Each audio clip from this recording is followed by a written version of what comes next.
guys, it's Mara. In this video I want to talk to you guys about my experience with Cl0mid. This was my first cycle with Cl0mid, and I have PCOS and I have irregular periods and I don't ovulate and all those things. So this was the first time I tried Cl0mid. I have tried Femera before, but my physician, for whatever reason, had me take it way late in my cycle, so I don't think it worked, but I think it was because of when I took it. So I just want to explain my experience with Cl0mid and actually why I think I'm going to go back to Femera and do it on the right day. So if that sounds interesting to you, just keep watching. Okay, so I wrote everything down that I wanted to talk about. I use the Premom app. It's a really good app. I like the charts that you can track your LH levels and your, body basal temperatures as well, so you can kind of see when things are looking towards ovulation. So that's the app I use. But I wanted to start out with, so my cycle was going really long. It does that.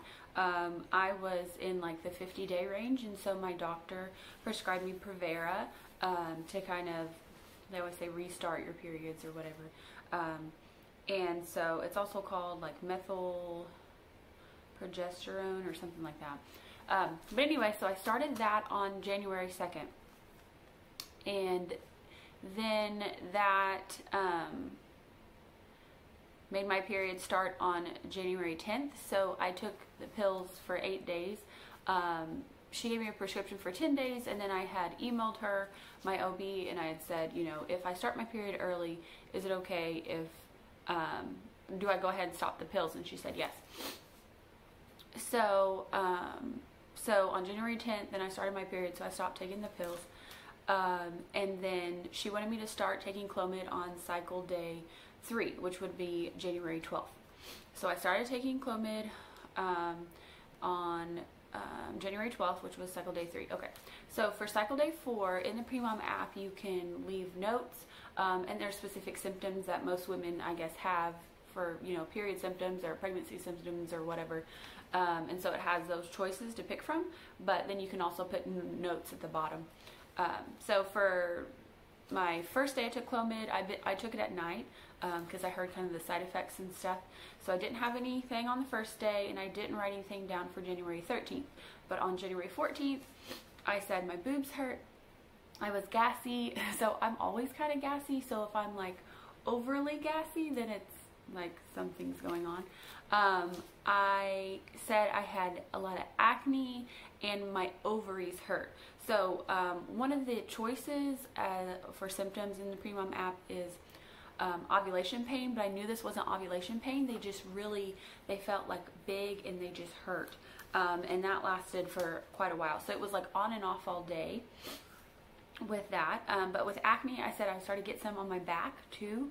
And I'll put in a picture here of what it looked like. Like my acne, yeah, it was just kind of bad, and it was almost like Hy-Vee acne. It wasn't just like regular, but it was, you know, like the hormonal area. Okay, so cycle day 6 or January 15th, I said my back started to hurt, my boobs still hurt again, and then I put pelvic pain / my ovaries. So yeah, with the ovary deal, it was just like they felt big and they hurt, and it was just like, I don't know, it was kind of painful all day. My boobs would just be like somebody kind of like punched me in the boob. Anyway, so the boob thing wasn't exactly constant, but yeah. Okay, so then let's see, so that's cycle day 6, January 15th, then January 16th, cycle day 7, my period ended. So my period normally lasts almost about 7 days, and that's how long it lasted after I took Provera. But I said I was tired, I had acne, I had pelvic pain and back pain. Pretty much the same stuff, like every day. Cycle day 8, January 17th, I said I had acne, pelvic pain, let's see, ovaries. Oh, I said all day, yeah, on and off all day. So the other days it may have just been a little bit, but for sure on cycle day 8, like the ovaries were hurting all day. And then this is when I got constipated. So normally I don't have any, like, I usually have the opposite problem. I'm usually not constipated, so that was kind of new. And then the next day, cycle day 9, January 18th, I didn't write any symptoms, and I said that I started to feel a little bit better. Okay, cycle day 10, January 19th, I said I had acne, I was constipated and gassy, and I had a headache. And then cycle day 11, January 20th, I said my back hurt, I was constipated, I had really dry skin. So normally I have dry skin, but I think I felt like dry all over. But if you're kind of like dried up and dehydrated, you're going to be constipated too. So that kind of makes sense. I said gas, pelvic pain, and then I had diarrhea. So I went from constipated to having diarrhea. Cycle day 12, January 21st, I said my boobs hurt, I felt bloated, and I had diarrhea. And then cycle day 13, which was January 22nd, I didn't have anything listed. And then cycle day 14, which was January 23rd, I said I was nauseous and / sick. So I think this one, let me see. I can't remember if it was after I ovulated or before. No, okay, it was later on. So this was just like random, like my tummy hurt. Okay, so then cycle day 15, which was January 24th, I remember this was a Sunday. This is when I got my first positive LH. So I was taking my LHs every day, if not twice a day, especially right around this time, because I know, you know, you should cycle or you should ovulate around day 14, give or take a couple of days. So day 15 is when I got my first positive, and I thought that was the most positive I was going to get. I mean, it was a decent positive. You know, the lines were about as strong as each other, and I'll actually put in a picture here.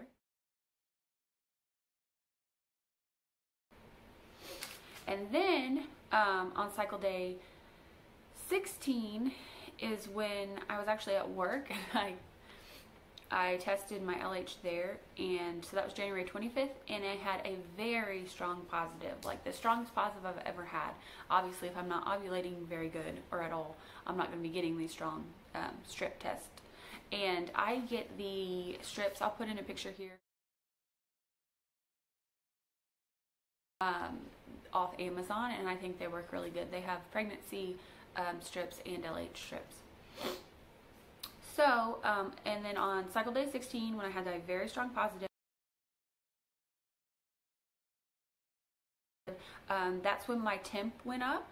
So, although the Pre-Mom app thought I didn't ovulate until the next day, I'm not really sure, because my temp did go up that day that I got the strong positive. And you can ovulate, what is it, like 12 to 36 hours after you're like positive.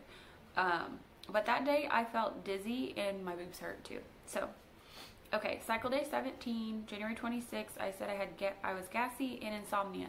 So after this, I started kind of like waking up in the middle of the night or not being able to sleep, or so that really wasn't a lot of fun. I'd wake up at like 2 or 3 in the morning. But so cycle day 18, they consider that my 1 DPO. I kind of think cycle day 17 was 1 DPO, but that's what the app says, so that's what I went off of. So cycle day 18, January 27th, I said I had cramps and I was gassy. Cycle day 19, which was 2 DPO, January 28th, I said I had fatigue, constipation, and gassy. I swear, this Cl0mid just made me gassy the entire time. So, there's that. Okay, cycle day 20. Oh, and I forgot to say, when I had my positive LH on the 16th, I emailed my physician. I sent her like a little picture, and because she told me if I get a positive, to email her and we'll set up my like 21-day progesterone for 7 days after. So technically it wasn't day 21, it was day 23, but that was 7 days after I had allegedly ovulated, give or take a day. So cycle day 20, 3 DPO, January 29th, I said cramps, gassy, and constipated. I was just constipated and gassy all the time. Cycle day 21, 4 DPO, January 30th, my boobs hurt. I said more acne and my back hurt. Cycle day 22, January 31st, 5 DPO. I didn't write any symptoms down. But cycle day 23, now this was the day I went and got my progesterone done, and that was February 1st, 6 DPO, 6 or 7 DPO. And I said insomnia, I thought I had to pee more, and I had sore boobs. And then that night, I got really sick when I tried to go to bed. I ate later in the evening, which is normally not any big thing. And this happened 2 nights in a row, so I'm not sure if it was the night before or the night after. But like 2 nights in a row, I tried to go to bed, and I just felt like super sick. So that was not, and then I woke up in the middle of the night because I like haven't been sleeping through the night. And then I felt like like my stomach was completely fine. It was really weird. So then cycle day 24, 7 DPO, February 2nd, I said I was tired, I had insomnia, constipated, and acne. And then, I wanted to put in here on cycle day 23, 6 DPO, when I got my progesterone checked. I'll put in my test results here, but progesterone was 8.66, and so they consider that to be ovulating. My doctor had said, or my OB had said, if it was over 3, then I ovulated. If it was closer to 10, then that was better. So 8.66 was pretty good. The cycle before last, I had got it checked, and it was only like 1. And that means, you know, I knew I didn't ovulate then. So, you know, if I'm only normally a 1, then an 8, you know, is pretty good. So then, let's see, back to, did I say 7? I don't know. Cycle day 25, so this is 8 DPO. I woke up and I felt like my symptoms were mostly gone, so that was kind of weird. And I think this is when I looked up about like Cl0mid side effects. I mean, I knew there was some, like some people throw up and stuff like that. I never got to that point. But how apparently a bunch of Cl0mid side effects mimic like pre-pregnancy or early pregnancy symptoms. So I'm like, okay, am I having all these symptoms because of Cl0mid, or is there something going on, you know? And it was just kind of disappointing because it was just because of Cl0mid. But anyway, and that was the day that I got my second COVID shot. So I got the Moderna. First one, I didn't have really any side effects, just my arm hurt. And then when I got the second one, my arm hurt. And then the next day, like my neck was a little sore. And then actually then the day after, which would have been 2 days ago, the middle of my back started hurting. And I've heard a lot of people have like back pain, mostly like lower back pain. Mine was just like right where my bra goes. So whatever. So I got my second shot there. And then my temp continued to rise. So I've been temping and all that. I stopped LH checking after it went back down, after I, you know, ovulated, or allegedly ovulated, and I did. But so let's see, 8 DPO was when I got my shot, and then my temp was the highest on 9 DPO, and the highest it only got to is 98.4, but I do check it at 5:30 in the morning, and I know if I checked it just a little bit later, it still goes up even higher. So, you know, I've seen a lot of charts where at least over 98 is better. Or it usually means like you're, you know, ovulated and going towards pregnancy and stuff like that. So at 9 DPO, that's when my temp was the highest, and then cycles day 10 and 11, then my temp started dropping, and right now this morning, which I'm like 12 DPO, it was like 98.19 or something like that. So it started going back down, so I think I'm on the way to Amplo, because that's usually how things go. But so a couple of days ago, you know, I was pretty sure I wasn't pregnant, because I'd been checking, and, you know, my symptoms kind of went away, and I think it was just because of the Cl0mid. But I asked my OB if I could be put on Femera, because when I took it before, even though I was taking it on the wrong days, so, you know, whatever, I really didn't have these side effects. I maybe had a little bit of a headache, but I thought it was worth a shot, because I feel like, for me anyway, with Cl0mid, it's like all these symptoms, and so you think, oh, okay, you know, at least I'm getting somewhere. I did ovulate, so there is that, so I'm glad that I did at least ovulate on Cl0mid, but I thought, why not try Femera? I know a lot of people have less side effects with it. And I had like hardly no side effects before, even though I took it on the wrong days because my physician told me to. But I'm like, why not try that? I just feel like this was really rough for me. I didn't mention really like the mood swings, but I did feel very full of like rage, which is not like normally a symptom for me. And I've heard of some other women like depression and stuff like that, that it really affects them because it blocks your estrogen like receptor in your brain, and so that's why you produce a lot of estrogen, and then or FSH, and so it makes your body, you know, grow your eggs and ovulate. But there comes a lot of side effects with that. So Femera works a tiny bit different, and I've heard that it works better for women with PCOS that have a lower BMI versus like a high BMI, and Cl0mid, I guess, working better for them. I don't know. So I had wrote my OB, and she wrote me back and said that we can sure try Femera, so that would be good. And what else? Yeah, I think that's it. If you guys have any questions, comment down below. I mean, Cl0mid worked for me. I did ovulate, and you know, the way my ovaries felt, I really thought there was going to be a bunch of eggs popping out. But with my progesterone being like 8.6, I don't know that I didn't.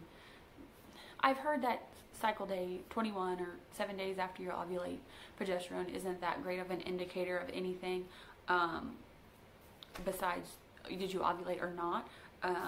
But the way my ovaries felt, I thought, oh man, there's going to be a bunch of eggs coming out. Did a bunch, I don't know. This cycle I did not get monitored like ultrasounds before to see like how my follicles were going, and I didn't have a trigger shot or anything like that. I ovulated on my own. So next cycle, I'm not sure if we're going to do that to monitor like my follicle sizes and see how many's in there or whatever. So yeah, but I'm hopeful that Femera will work since Cl0mid worked, and I was only on 50 milligrams, so that was like the lowest dose. But if you guys have any questions, comment down below, and I will try to answer them with my experience, or other people can talk about, you know, how they felt. But thank you guys for watching, and if you would subscribe, I'm going to continue to do these kind of videos about infertility and my fertility, and I will see you guys later. Bye.